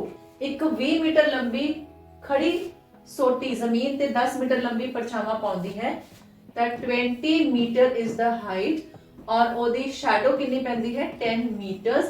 उसी समय एक मीनार जमीन ते 50 मीटर्स लंबी परछावां पाउंदी है, तो आ होगी 50 मीटर ओदा शैडो हो गया, तो ओदी ऊंचाई पूछनी है। तो बेटा एक डायरेक्ट रेशो दा क्वेश्चन है, आ मैं रेशो बराबर लिख ही लई है। इत्थे कितना होगा 2, तो x दी वैल्यू कितनी आ जाएगी मेरे को 100 मीटर्स। ये तुसी 8th क्लास विच भी क्वेश्चन कीते ने इहदे नाल। ट्रायंगल ABC विच AB 3 सेंटीमीटर है, BC 2 है, CA इतना है और DEF सिमिलर है ABC ते, EF 4 है, तो DEF दा परिमाप पता करो। बेटा ए वाला क्वेश्चन ਆਪਾਂ ਪਿਛਲੀ ਵਾਲੀ ਵਰਕਸ਼ੀਟ ਦੇ ਵਿੱਚ ਵੀ ਇਹਦੇ ਨਾਲ ਦਾ ਕੀਤਾ ਸੀ। ABC है, ਉਹਦੀ ਤਿੰਨ ਸਾਈਡਸ ਦੇ ਰੱਖੀਆਂ, दूसरा ट्रायंगल DEF ਉਹਦੇ ਸਿਰਫ ਇੱਕ ਸਾਈਡ गिवन है, लेकिन दोनों ही ट्रायंगल सिमिलर ने। सिमिलर ने ਤਾਂ ਜਿਹੜੇ ट्रायंगल्स ਦੀ ਸਾਈਡਸ ਨੇ ਉਹਨਾਂ ਦੀ कॉरेस्पॉन्डिंग साइड्स की रेशो की होगी सेम। BC जो है वो ਉਹਦਾ ट्वाइस करे तो EF आ रहा है, ਤਾਂ ਇਹਦਾ मतलब साइड्स ਦੀ रेशो की हैगी है ट्वाइस ਦੀ रेशो हैगी है। ਹੁਣ ABC ਦਾ ਅਗਰ ਆਪਾਂ ਪੈਰੀਮੀਟਰ फाइंड आउट करिए यानी कि परिमाप करिए ਤਾਂ ਕਿੰਨਾ ਹੋ ਜਾਏਗਾ 3 into 5 5 into 7.5 ਇਹਦਾ ਪੈਰੀਮੀਟਰ ਜਾਂ परिमाप हैगा है। रेशो कितनी है ट्वाइस दी है। अगर बेटा साइड्स दी रेशो तब परिमाप भी उसी रेशो विच ही होवेगा। ਇਹਦਾ मतलब इस ट्रायंगल ABC ਦਾ जो भी पैरामीटर है ਉਹਦਾ ट्वाइस कर दो, आंसर 15 सेंटीमीटर और DEF ਦਾ परिमाप होवेगा। अगर दो ट्रायंगल सिमिलर ने तो जो भी रेशो ਉਹਨਾਂ ਦੀ ਸਾਈਡਸ ਦੀ ਹੈ ਉਹੀ ਰੇਸ਼ੋ ਉਹਨਾਂ ਦੇ ਪੈਰੀਮੀਟਰ ਜਾਂ परिमाप ਦੀ ਹੋਵੇਗੀ। ਸੋ B option is the right option. Next question ਚੱਲਦੇ ਆਪਾਂ। क्वेश्चन नंबर 38 ਦੇ ਵਿੱਚ ਚਿੱਤਰ ਦੇ ਵਿੱਚ PQRS ਇੱਕ ਸਮਾਂਤਰ ਚਤੁਰਭੁਜ ਹੈ। आया तो हम दिख रहा है बेटा PQRS एक पैरेललोग्राम है। ATAQ अपन दे रखे हैं 6 सेंटीमीटर। आ रहा ए टी और ए रहा ए क्यू। आ ए बिंदु है बेटा, ए टी और ए क्यू 6 सेंटीमीटर है, ए एस 3 सेंटीमीटर गिवन है, टी एस 4 सेंटीमीटर गिवन है। ता एक्स और वाई की वैल्यू ਆਪਾਂ फाइंड आउट करना चाहते हैं। बेटा ट्रायंगल वाला कंसेप्ट ही अपना यूज होना है। ਜਿਹੜੀ छोटी ट्रायंगल है वो बड़ी ट्रायंगल दी की होएगी सिमिलर होएगी, एक पैरेललोग्राम है। और छोटी ट्रायंगल ਜਿਹੜਾ अपने को AT दी मेजरमेंट कितनी है 6 सेंटीमीटर है, AQ दी मेजरमेंट कितनी है 12 सेंटीमीटर। 6 और 6 ਨੂੰ जोड़ ਦਾਂਗੇ ਤਾਂ 12 सेंटीमीटर होगी। अगर ਆਪਾਂ ਇਹਨੂੰ ਰੇਸ਼ੋ ਲਵਾਂਗੇ ਤਾਂ ਇਹ ਕਿੰਨਾ ਆ ਜਾਏਗਾ 1/2। दैट मींस अगर AS 3 सेंटीमीटर है सो QR भी कितना हो जाएगा ਉਹਦਾ डबल 6 सेंटीमीटर। ਹੁਣ PS ਦੇ ਵਿੱਚੋਂ AS ਦਾ 3 सेंटीमीटर आ गया ਤਾਂ ਬਚ ਗਿਆ ਇੱਥੇ ਮੇਰੇ ਕੋਲ 3 centimetre. So X is 3 centimetre और Y आ ਇੱਥੇ 6/6 सेम रेशियो है तो Y upon इधरों 4/4 सेम रेशियो आएगी। So this is 4 centimetre. So X is 3, Y is 4। D option is the right option. Question number 39 हेठा लिखा विचों केड़ा कथन ਇਹ सिद्ध ਕਰਨ ਵਿੱਚ ਮਦਦ ਕਰਦਾ ਹੈ कि ट्रायंगल AOB और ट्रायंगल DOC दोनों ही समरूप है। आ ਜਿਹੜੇ ਗਿਵਨ ट्रायंगल्स है अगर ਇਹ सिमिलर ਹੈਗੀਆਂ ਨੇ ਤਾਂ ਮੈਨੂੰ ਦੋ एंगल्स अगर सेम मिल जाਣ ਤਾਂ सिमिलर हो ਜਾਣਗੀਆਂ। सी एंगल O और एंगल O क्योंकि इंटीरियर वर्टिकली अपोजिट एंगल्स ने ਤਾਂ सेम है ही ने। ਹੋਰ ਆਪਾਂ ਨੂੰ ਆਪਸ਼ਨ ਇੱਕ ਦੇ ਰੱਖਿਆ ਹੈ एंगल S कथन S1 एंगल B 70 डिग्री है और कथन S2 एंगल C 70 डिग्री है। B भी 70 हो जाए और C भी 70 हो जाए, मतलब आ तो मेरे को फिगर दे करके सीगा ही बराबर, लेकिन दो एंगल्स और सेम आ गए। सो एंगल एंगल सिमिलैरिटी दे नाल मेरे को दोनों ट्रायंगल्स की हो जाएंगे सिमिलर हो जाएंगे। सो अगर आप डी ऑप्शन पे नजर मारिए S1 S2 इकट्ठे ही काफी हैं, मतलब दोनों एंगल 70 70 हो जान वो इनफ है। लेकिन अगर सिर्फ एक चीज की कंसीडरेशन की जाए फिर अपने को प्रॉपर्टी नहीं लगती। सो एंगल एंगल प्रॉपर्टी दे नाल ट्रायंगल्स की हो जाणगियां सिमिलर हो जाण। क्वेश्चन नंबर 40 हेठ लिखे चित्र विच त्रिकोणा बारे किहड़ा कथन सही है। ये आपां नूं दो त्रिकोणा दे रखियां ने और इहदी समरूपता दे बारे गल हो रही है तो ये भी आपां फिगर ड्रॉ कर लेंदे हैं। आ देखो बेटा क्वेश्चन नंबर 40 दे विच देखो आ जो दो मैनूं ट्रायंगल्स दे रखियां ने इन्हां दे विच OC देखो तां 2.4 और इहनूं 2 नाल मल्टीप्लाई कर दो तां तुहाडे कोल 4.8 आ जांदा है जो कि OB बन जांदा है। ठीक, ਇਹਦਾ मतलब आ वाली भुजा दा दुगना कर दो तां OB भुजा बन गई। सिमिलरली अगर मैं OD दा दुगना कर दवां तां 0.8 दा दुगना कितना बन जांदा मेरे कोल 1.6 बन जांदा है। That means OC the ratio OB दे नाल और OD दी रेशियो AO दे नाल बराबर आ रही है, दैट इज 1/2। ता साइड साइड एदी रेशियो सेम होगी। उस तो बाद आ ओ एंगल वर्टिकली अपोजिट होने करके ए बराबर हो गया। सो SAS सिमिलैरिटी दे नाल दोनों ट्रायंगल सिमिलर हो जाणगे कदों जदों मेरे कोल आ वाली रेशियो बराबर है। ये आप ऑप्शंस चेक कर लेंगे तो इस ऑप्शन दे विच देखो बेटा जिहड़ा पहला ही ऑप्शन दे रखिया है वो रेशियो बराबर दा दे रखिया है और ट्रायंगल्स सिमिलर दे रखिया ने। So A option is the right option. Question number 41 ਤੇ ਚੱਲਦੇ ਹਾਂ। क्वेश्चन नंबर 41 ਦੇ ਵੀ ਆ ਫਿਗਰ ਡਰਾ ਕਰ ਰੱਖੀ ਹੈ। ਇਸ ਫਿਗਰ ਦੇ ਵਿੱਚ ਆਪਾਂ ਨੂੰ ਐਂਗਲ D ਔਰ ਐਂਗਲ F ਦਾ ਮਾਪ ਪੁੱਛਿਆ ਹੋਇਆ ਹੈ।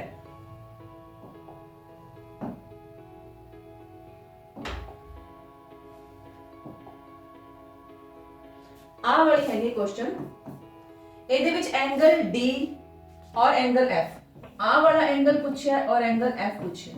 ਹੁਣ ਤੁਸੀਂ ਅਗੇਨ ਰੇਸ਼ੋ ਦੇ ਉੱਪਰ ਧਿਆਨ ਦੇਣਾ है।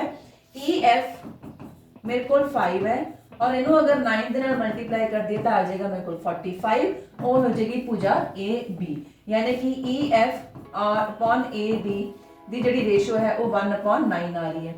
ਉਸ ਤੋਂ ਬਾਅਦ दूसरी रेशियो चेक करो बेटा ED देख लिए। ED ਨੂੰ ਆਪਾਂ BC ਨਾਲ ਜੇ ਡਿਵਾਈਡ ਕਰ ਦਈਏ ED ਦੇ ਰੱਖਿਆ ਮੈਨੂੰ 7 नहीं BC नाल नहीं ED दे रखा है 7 और AC दे रखा है 63।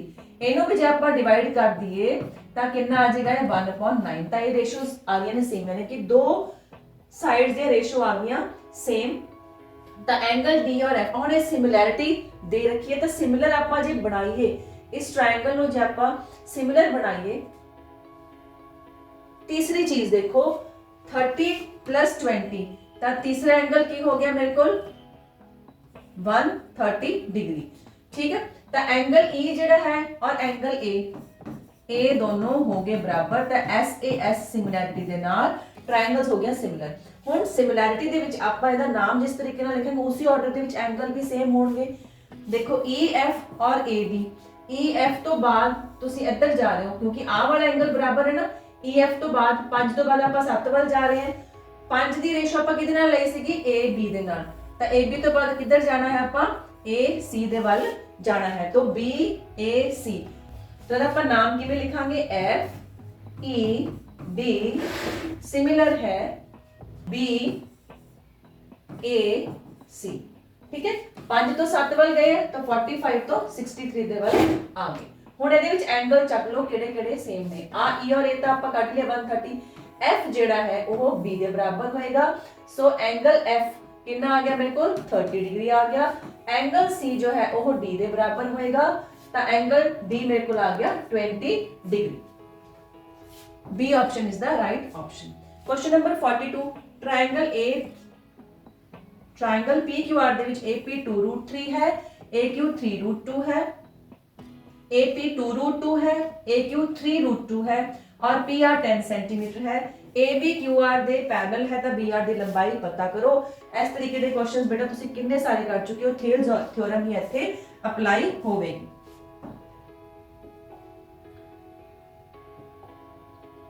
ਮੈਂ ਇੱਥੇ ਫਿਗਰ ਡਰਾ ਕੀਤੀ ਹੋਈ ਹੈ, ਆ ਚੀਜ਼ ਆਪਾਂ ਨੂੰ ਗਿਵਨ ਹੈ। ਠੀਕ ਹੈ, और BR पूछा हुआ है, BR अपॉन केड़ी भुजा दे रखी है PR पूरी दी पूरी भुजा दे रखी है।